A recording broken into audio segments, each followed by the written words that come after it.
ये सिर्फ एक वीडियो नहीं है, मैं तुमसे कुछ बातें करना चाहता हूँ और हर एक टीनेजर ये सारी चीज़ें रिलेट कर पाएगा अपने आप से। इस टाइम पर पता है क्या, हर एक टीनेजर सोच रहा है कि मुझे कोई एक ऐसी वीडियो मिल जाए, ऐसी एक रील मिल जाए जो मेरी प्रॉब्लम से बहुत ज़्यादा रिलेट करे, मेरी प्रॉब्लम को सॉल्व कर दे। और तुम लोग लगे पड़े हो रिलेटेबल रील ढूंढने में, रिलेटेबल वीडियो ढूंढने में। ऐसी तुम कौन सी वीडियो ढूंढ रहे हो? अरे भाई, वीडियो से प्रॉब्लम सॉल्व नहीं होती, तुम्हें सिर्फ एक रास्ता मिलता है जिस काम में तुम फंसे हुए हो। जैसे देखो, तुमने कोई एक काम स्टार्ट किया और तुम्हें उस काम के किसी एक पार्ट पे प्रॉब्लम आ रही है और तुम उससे रिलेटेड वीडियो ढूंढ रहे हो। बट मेजॉरिटी लोगों की प्रॉब्लम पता है क्या होती है कि उन्हें पैसे कमाने हैं, बिना वीडियो डाले पहली वीडियो को वायरल करना है, पढ़ाई के ऊपर सिर्फ वीडियो देख करके क्लास में टॉप करना है। बट एक बार सोच कर देखो यार, तुम सब लोग वो काम कर ही नहीं रहे हो जो सबसे ज्यादा इंपॉर्टेंट है, जिससे तुम्हारी थिंकिंग बदल सकती है। तुम्हें वो बोरिंग फेज वाला काम करना ही होगा, नहीं तो देखते रहो वीडियोस, हम खत्म हो जाएंगे लेकिन ये वीडियोस कभी खत्म नहीं होंगी। मैं अपनी बात बताऊं तो जब मैं 11th-12th में था तो स्टडी टिप्स के ऊपर वीडियोस बहुत ज़्यादा देखता था।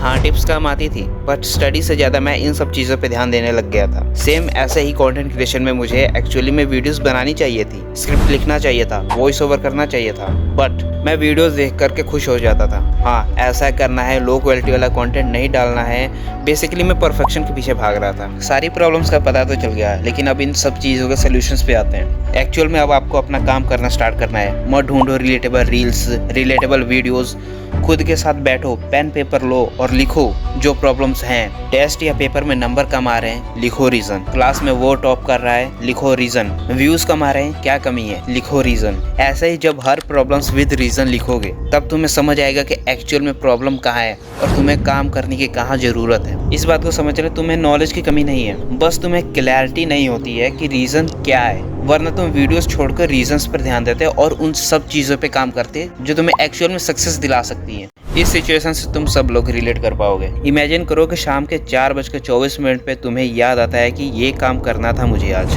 बट उसी टाइम पर तुम रील्स या शॉर्ट्स स्क्रॉल कर रहे होते हो और तभी तुम्हें ये ख्याल आता है। तुम्हारे अंदर वाला इंसान कहता है कि 4:30 पे काम स्टार्ट करते हैं, थोड़ी देर और 2-4 रील्स स्क्रॉल कर लेते हैं, फिर स्क्रॉल करना बंद करके सीधा काम पे लग जाएंगे। जैसे ही 4:30 होते हैं तुम फिर सोचते हो कि 2 मिनट और फिर करता हूँ। चलो 2 मिनट बाद तुमने अपना फ़ोन भी रख दिया। जैसे ही तुम वो अपना काम करने जाते हो, तुम्हारा दिमाग ही नहीं चलता, तुम्हें आइडियाज़ ही नहीं आ रहे होते हैं। जो तुम्हारा लिमिटेड अमाउंट ऑफ फोकस होता है, तुमने सुबह से लेकर शाम तक फालतू के कामों को करने में गवा चुके होते हो। तभी तुम्हें कोई और घर का काम पड़ जाता है या कोई दोस्त मिलने के लिए बुला लेता है कि चलो यहाँ पे चलते हैं, एंड तुम सोचते हो कि छोड़ो, इसे बाद में करेंगे। और बाद में का आपको तो पता ही है। इसका सबसे बोरिंग और सटीक सॉल्यूशन यही है, जब आपको याद आए कि आपको ये काम आज ही करना है और उस वक्त तुम फालतू की स्क्रॉलिंग कर रहे हो, तो उसी वक्त स्टार्ट कर दो। तुम्हें अपने अंदर के इंसान की बात नहीं सुननी है, वरना ये फिर तुम्हें एंजाइटी एंड डिप्रेशन में डालेगा और वर्क को डिले करने में तुम्हारी हेल्प करेगा।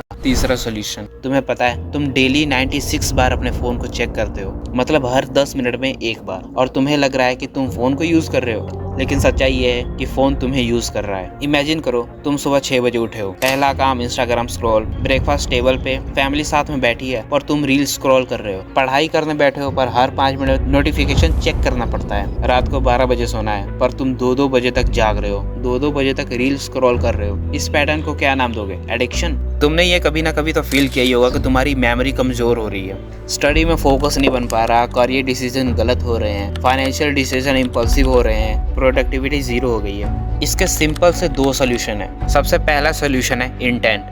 जब भी तुम्हारा फ़ोन उठाने का मन करे, अपने आप से पूछो व्हाई। ये तुम्हारी क्लैरिटी को डिफाइन करेगा कि तुम्हें फ़ोन क्यों उठाना है, क्यों चलाना है, क्या काम है उससे। और जब इंपॉर्टेंट काम हो तभी उसे यूज़ करो। किसी को मैसेज करना है, किसी की वीडियो देखना, किसी से कॉल पे बात करना, किसी काम के पर्पस से यूज़ करो जो तुम्हें लगता है कि ये इंपॉर्टेंट है। ऐसे ही फ़ोन पकड़ के मत बैठ जाया करो और चलाने लग जाया करो, क्योंकि ये एक डिवाइस है और इसे एक डिवाइस की तरह यूज़ करो, नहीं तो तुम फ़ोन को यूज़ नहीं कर रहे हो, फ़ोन तुम्हारा यूज़ कर रहा है। और दूसरा सोल्यूशन है ग्रे स्केल मोड। अगर तुम्हारी क्रेविंग बहुत ज़्यादा है कि मैं दिन में 4-4 घंटे रील स्क्रॉल करता हूँ, मेरा स्क्रीन टाइम 8 से 10-12 घंटे तक है, तो अपने फ़ोन को ग्रे स्केल मोड में डाल दो, जिससे जितने भी कलर्स तुम्हारे डोपामिन लेवल को स्पाइक करते हैं वो सब जीरो हो जाएंगे। जहाँ तुम देखोगे कि तुम्हारी क्रेविंग कम हो रही है, तुम्हारा फ़ोन चलाने का मन नहीं कर रहा है, 4-4 घंटे रील स्क्रॉल करूँ, फ़ोन चलाऊँ, ये सब चीज़ें नहीं हो रही हैं। अगर ऐसी वैल्यूएबल वीडियोस किसी और प्रॉब्लम पर चाहिए तो कमेंट कर देना अपनी प्रॉब्लम्स, और सब्सक्राइब करे बिना मत जाना एंड शेयर कर दो किसी अपने एक क्लोज वन के साथ। मिलते हैं नेक्स्ट सोल्यूशन के साथ। जय हिंद।